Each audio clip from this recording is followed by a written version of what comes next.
Hello folks, welcome back once again to my online banking tutorial. Today's topic is something that you're probably already carrying around in your wallet, your check card. I'm going to start off today by giving you a little tour of what some of the features on your card mean, and then I'm going to talk about how to customize it and some of the cooler things you can do with it. So, if you want to pull out your card, you can work along with me here. On the top of the card here, pretty much every card is going to have the name of your bank. Pretty self-explanatory. And then next to that, in the upper right-hand corner, it's going to say check card or a debit or something along those lines, just to distinguish it from a credit card, which looks very similar and about the same size. In the background, you'll see some kind of a picture. Now, typically, you can get a check card for free from your bank, but if you want to get a special picture, maybe you want to get maybe you're a big fan of the Pittsburgh Steelers. You could get a Steelers card with the Steelers logo and a whole Steelers themed bank card, but there's going to be an added fee for that. But ask your bank, see what they have to offer. And then in the middle of your card, you've got your card number.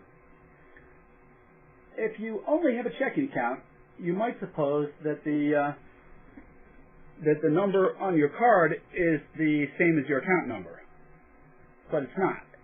The number on your card is just the number of the card, and it's entirely separate from your bank account number. So, suppose you lose your card, or your wallet gets stolen, or whatever. The bank could just they could close your card, issue you a new card, which is linked to your bank account, but they wouldn't have to actually close your bank account and open up another whole account for you. On the bottom of your card, you've got your name, and you'll notice that these numbers and your name here are all raised. It's like from back in the old day, they used to actually imprint your card. I haven't seen anybody do that in a long time, but I guess you still could if you were really, if the computer system was down or whatever. And your name, it's just what's printed on the card. It doesn't necessarily have to be the same as the legal title on your bank account. So if you wanted to drop your middle initial on your card, you could do something like that. In the lower right-hand corner, it's going to say either Visa or MasterCard, depending on which network your bank uses. And that just enables you to use your card to make purchases anywhere that Visa or MasterCard are accepted, versus an old-fashioned banking card, which is pretty much just for use at an ATM. You can make a withdrawal or deposit at an ATM machine, but that was it. You couldn't actually use it to buy stuff so much. Flipping your card over, you got a couple of logos here. Mine says plus and star. What are plus and star, and why are they on my bank card? Well, what those are just two more computer networks that your card can use, or your bank uses, to process transactions. The Visa network, probably you're pretty familiar with. The plus and star networks are actually networks that the ATM machines use.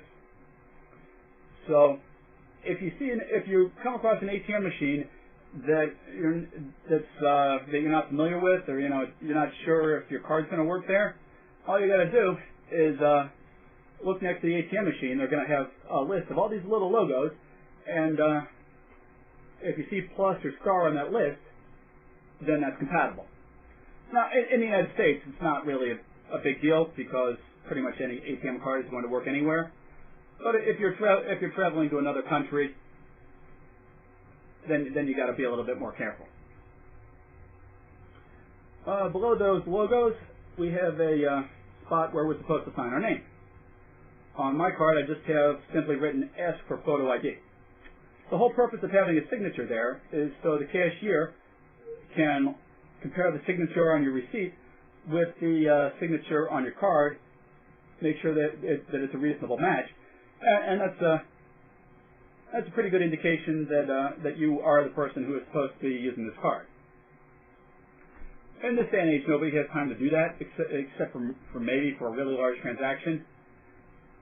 But in the entire, I've had this card for about a year, and even though I've got it written there in big Sharpie marker, ask for photo ID, nobody ever does. But I think it's important to have something written there, so that a thief can't go and put his name there. But other than that, that's all you got to really worry about.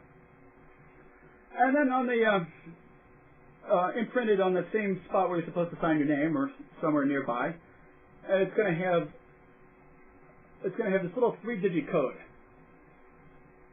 What's that little 3-digit code? So, sometimes they ask for that when you're trying to buy something online or over the telephone, someplace where you're not actually physically swiping your card. And that's just a little added security feature.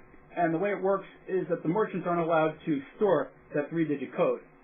They can store your card number, they can store the expiration date, but they can't store that 3-digit code in their database.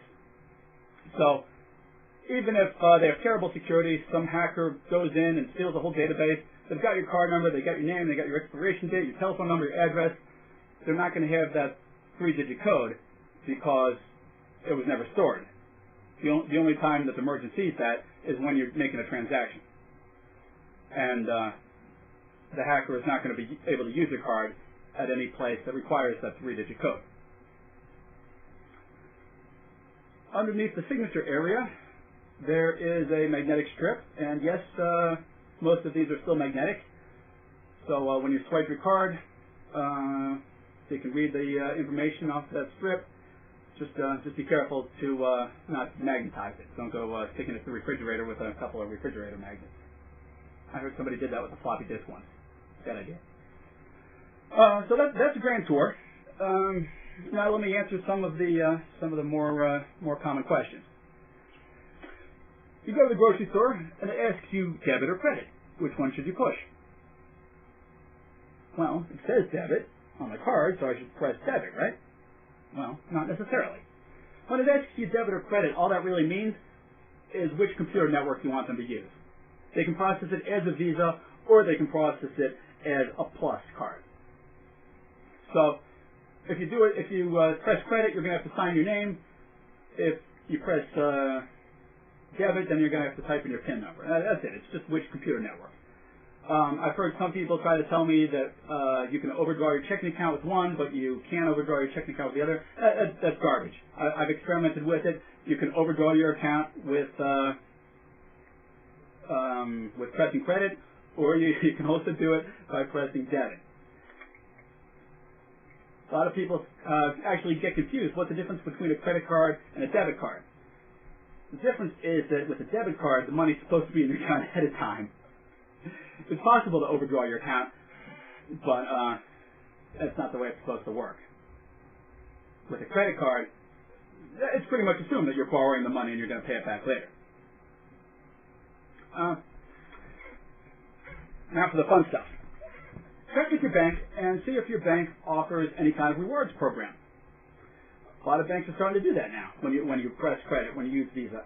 Because when you buy something, not all the purchase price that you're getting charged goes to the merchant. The merchant's bank gets some, your bank gets some, and Visa gets some. So your bank's making a little bit more of a profit on that than if you just paid the merchant cash. So they try and encourage that, and they offer you a rewards program to try and encourage you to use your card. So see if you can do that with your bank. Another thing you can do is you can link up multiple cards or multiple accounts to your same card.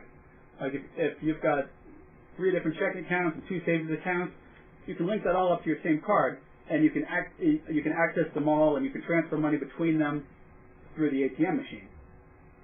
And you can even specify, I want this account to be for inquiries only. So if you're afraid that you're going to steal too much money out of your savings account, you can set it up so you can only make deposits through the ATM. You can also lower your withdrawal limits. Like the default withdrawal limit for me is $500. I can lower that to maybe $100 just to protect myself. So that's how it works.